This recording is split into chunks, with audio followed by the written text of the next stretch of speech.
শুধু মুসলমানের লাগি আসেনি তো ইসলাম, বিশ্ব মানুষের কল্যাণে স্রষ্টারে বিধান।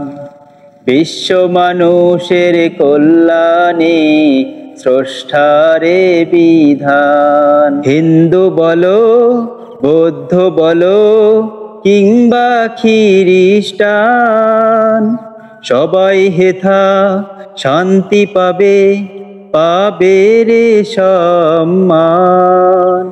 নির্ভয় নিজ নিজ ধর্ম পালন করিতে নিজ কর্ম, নির্ভয় নিজ নিজ ধর্ম পালন করিতে নিজ কর্ম। সব ধর্মের সব মানুষের ইসলাম দিল সেই সম্মান।